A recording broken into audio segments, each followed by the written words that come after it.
नमस्कार भारतवासियों। मोदी जी को लोग बोले हैं कि बैल बुद्धि का है। ऐसा क्यों बोले? हम नहीं बोल रहे हैं, जनता लोग बोल रहे हैं, नेता लोग विरोध बोल रहे हैं कि मोदी जी बैल बुद्धि का है। ऐसा इसलिए कर रहे हैं कि एक फिल्म आई थी राजा बाबू, उसमें फिल्म में गोविंदा ने एक अभिनय किया था। उस अभिनय में कभी एक्टर बन गया, कभी नेता बन गया, कभी अभिनेता बन गया, कभी इंजीनियर बन गया, कभी डॉक्टर बन गया, कभी बच्चों को पढ़ाने के शिक्षक बन गया। और गोविंदा एक अनपढ़ आदमी थे, उनका इच्छा था खाली, वो उनके रूम में जाते तो फ़ोटो जो खींचा हुआ था वो फ़ोटो सजाए हुए थे, कभी अभिनय के रूप में, कभी नेता के रूप में, कभी शिक्षक के रूप में, कभी साइंटिस्ट के रूप में। इसी प्रकार मोदी जी मन में जो आए बोल दिए। ये क्या है क्या नहीं है पता नहीं। कोरोना काल में जब साइंटिस्ट लोग शोध कर रहे थे कि कौन दवा किस लिए उपयोग होगा, तो ये कहें थाली बजाएं। इसलिए जनता लोग कह रहे हैं कि बैल बुद्धि के हैं। दूसरी बात इसलिए बैल बुद्धि के कह रहे हैं कि देश में बेरोजगारी या महंगाई पर बात नहीं करते हैं, कहते हैं कि विदेश हमको से डर रहा है, इसलिए लोग कह रहे हैं कि बैल बुद्धि का है। इसको बहुत सा वक्तव्य है, जनता को सुनिए क्या बोल रहे हैं क्या नहीं बोल रहे हैं, समझने की कोशिश कीजिए। आगे बताएंगे कि कैसे बैल बुद्धि का है, जनता बता रहा है, बोल रहा है, सुनिए।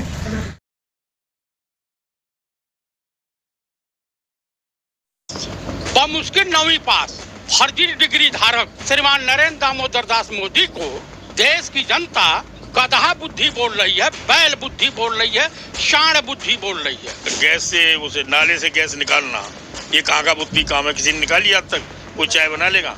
वो साइंस को ज्ञान दे आते हैं, कभी फौजियों को कुछ खिलाते हैं।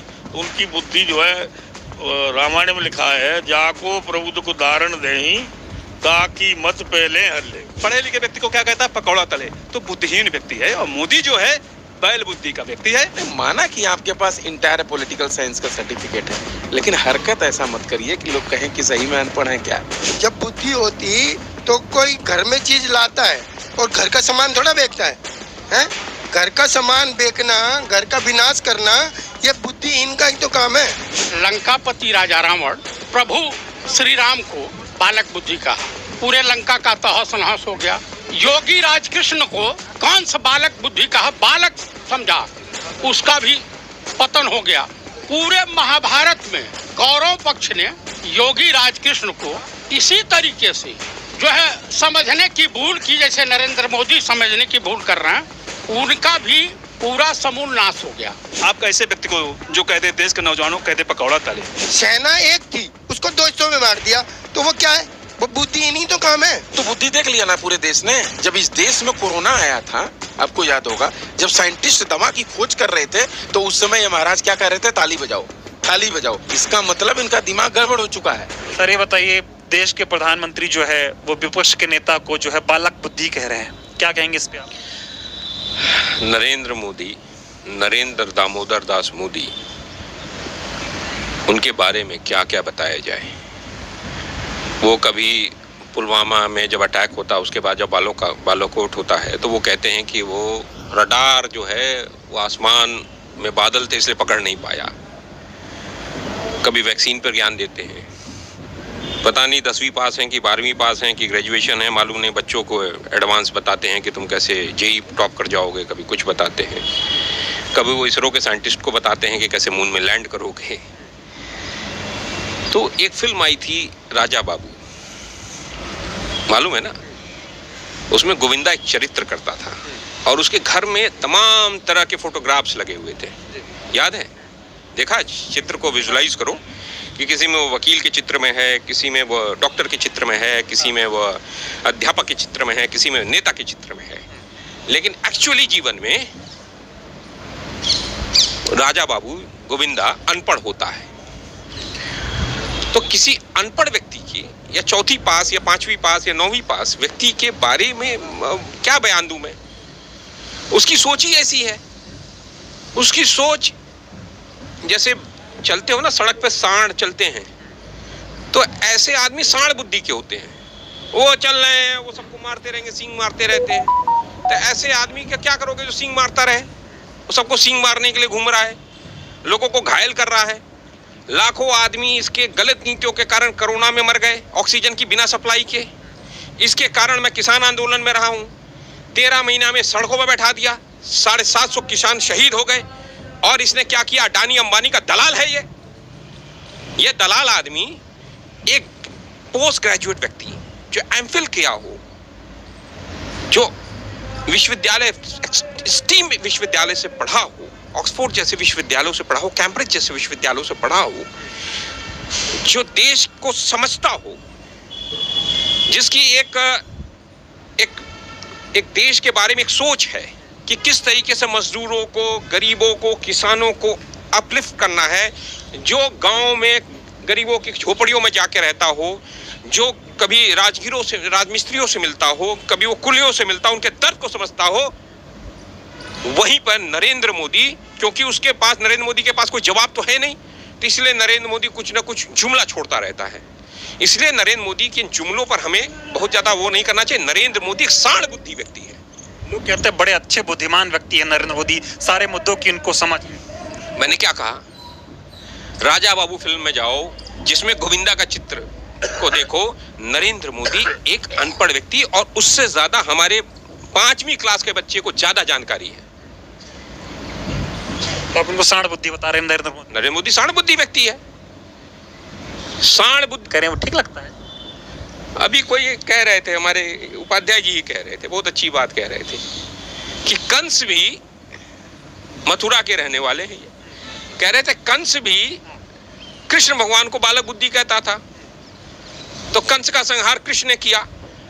तो नरेंद्र मोदी और आरएसएस की इस गलत आर्थिक नीतियों का और उसके अहंकार का संहार अगर कोई करेगा तो उसका नाम है राहुल गांधी, जननायक राहुल गांधी। और इसके गलत आर्थिक नीतियों का संहार करके देश को अच्छे रास्ते पे, विकसित भारत के रास्ते पर ले जाने का काम राहुल गांधी करेंगे, जिसमें देश के हर व्यक्ति के लिए कुछ ना कुछ रहेगा, सम्मान रहेगा, किसानों को एमएसपी गारंटी मिलेगी, अग्निपथ योजना वापस जाएगी। नरेंद्र मोदी के पास कोई जवाब नहीं है। इसलिए बहुत सा कारण है मोदी जी को बैल बुद्धि कहने का। एक प्रकाश राज एक्टर ने कहा है कि इसके चाय वाय कुछ नहीं बेची, इसके हरकतें देखकर लग रहा है कि स्टेशन पर जेब कतरा है। प्रकाश राज एक्टर ने कहा है। रवीश कुमार ने इसलिए बहुत से सवाल किए हैं, इसलिए बैल बुद्धि प्रधानमंत्री को कहा जाता है, क्योंकि प्रधानमंत्री रवीश कुमार ने प्रधानमंत्री अपने इंटरव्यू में इस तरह नजर आते हैं जैसे संत हो। इनकी सरकार ने किसी के साथ अत्याचार नहीं किया और न पत्रकार उनसे इस मामले में सवाल करते हैं। न्यूज़ क्लिक एक छोटा और अच्छा समाचार संगठन था, उस पर छापे मार के बर्बाद कर दिया। संपादक को अवैध तरीके से गिरफ्तार किया गया। सुप्रीम कोर्ट ने जरूर फैसला दिया, लेकिन क्या लोअर कोर्ट को, हाई कोर्ट उनकी गिरफ्तारी में अवैध नहीं दिखा? सरकार ने उन अफसरों को दंडित नहीं किया जिन्होंने ये काम किया है, फिर भी प्रधानमंत्री संत नजर आते हैं। रवीश कुमार ने लिखे हैं इसके बारे में, प्रधानमंत्री को परमात्मा ने भेजा है, यहाँ तक लिखे हैं। और सुनिए रवीश कुमार ने क्या कहें आगे। मोदी का मुकाबला कर पाता है।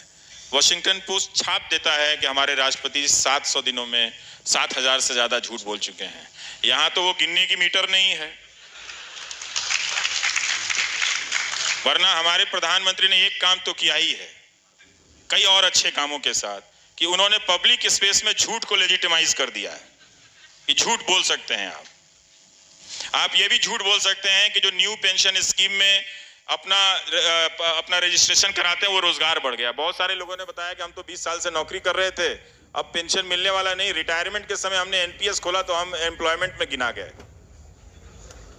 बताइए, तो रिटायरमेंट के समय के लोगों को एम्प्लॉयमेंट में गिन देने का काम लोकसभा में खड़ा होकर हमारे प्रधानमंत्री कर सकते हैं, और विपक्ष की वैसी कोई तैयारी नहीं है, होमवर्क नहीं है। तो इस लोकतंत्र में चाहे आप नागरिक हैं, चाहे आप अपोजिशन हैं, चाहे आप न्यूज एंकर हैं या कोई भी हैं, बिना सीरियस होमवर्क किए हुए आप डेमोक्रेसी में पार्टिसिपेट ही नहीं कर सकते हैं। अगर आप गंभीरता से अपना होमवर्क नहीं करेंगे, चाहे वो मीडिया हो, चाहे सिटीजन हो, चाहे वो सोशल ग्रुप हो, ये हम सब की आंखों के सामने भरभराता हुआ गिर रहा है। हमें नहीं मालूम कि जो दूसरी व्यवस्था आ चुकी है, जब वो आधिकारिक रूप से अपना ऐलान करेगी, तब आपकी, हमारी या उनकी, जिनको नहीं मालूम है, जो इंफॉर्मेशन लेस होकर घूम रहे हैं, झंडा लेकर, हर बात में झंडा लेकर निकल गए हैं। सहारनपुर में भी लोग निकल गए बंदूक लेके कि हम सीमा पे जा रहे हैं अपनी दुनाली लेके, और वीडियो भेज दिया उन्होंने। तो हमको सब समझना चाहिए कि किसका क्या काम है। तो मीडिया, वो टीवी जो भारत के लोकतंत्र को, अर्जित किए गए लोकतंत्र को बर्बाद करने के लिए दिन रात मेहनत कर रहा है, क्या आप उस टीवी को नहीं छोड़ सकते? छोड़ दीजिए ना, इसका अब कुछ भी नहीं हो सकता है। ये हिंदुस्तान के सबसे ताकतवर नेता की जूती बनकर रह गया है। आप इसे क्यों सर पे उठा रहे हैं? आप नागरिक हैं, मत उठाइए। मैं ये बात किसी अतिरेक में नहीं कह रहा आपसे। आप खुद भी चैनलों को देखिए कि कैसे वो एंकर चिल्ला रहा था कि तेंदुलकर बोल क्यों नहीं रहा है। अरे भाई, तुमसे बोला नहीं जाता, सरकार से सवाल नहीं पूछा जाता, तुम तेंदुलकर से पूछ रहे हो। तुम पूछ लो ना सरकार से कि पुलवामा पे हमला हुआ, आप रैली संबोधित कर रहे थे अपनी सरकार की। यही आपके सामने हुआ, यही इस मीडिया ने किया। तभी मैं कहता हूं, मेरा बस चलता तो मैं देश के हर आदमी से कहा आता कि तुम इस 2.5 महीने के लिए टेलीविजन चैनल मत देखो, इसने तुम्हारे मुल्क की बर्बादी का ठेका लिया हुआ है। इसमें ना तुम्हारी आवाज है ना तुम्हारी बात है। एक और बात मैं कहना चाहता हूं भट्ट, कि इस मीडिया ने क्या किया है। डेमोक्रेसी में पब्लिक एक लेजिटिमेट यूनिट होती है। अब आप देखेंगे इन चैनलों पे पब्लिक का कोई इशू नहीं है,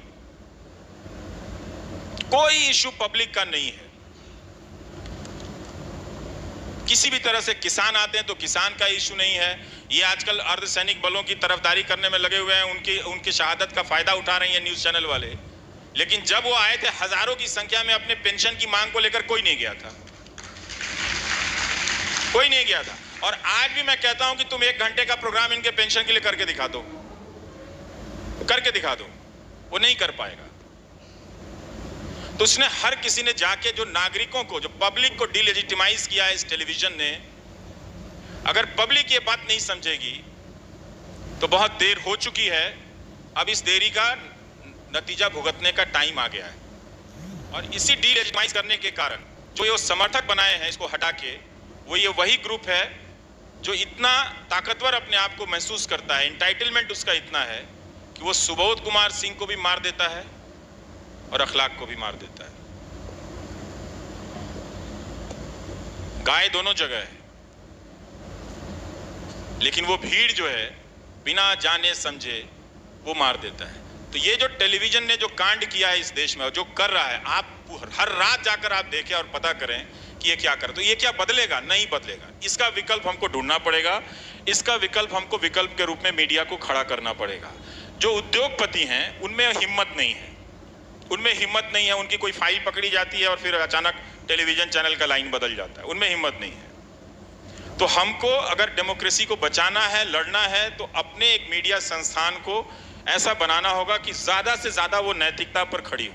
और नैतिकता के लिए बहुत जरूरी है कि वो साफ पैसा हो, और साफ पैसा सिर्फ भारत की जनता दे सकती है। नेताओं के पास, उद्योगपतियों के पास साफ पैसा है नहीं। बातें अब अचानक सारी सूचनाएं गायब करके कह रहे हैं कि बताइए भ्रष्टाचार के आरोप कहाँ हैं। अब छपेगा ही नहीं राफेल में, तो अब आरोप कहाँ से दिखेगा।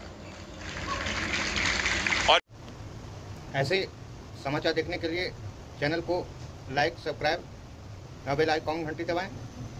ऐसे न्यूज आगे वीडियो देखते रहते हैं, बहुत महत्वपूर्ण। और थैंक्स, धन्यवाद।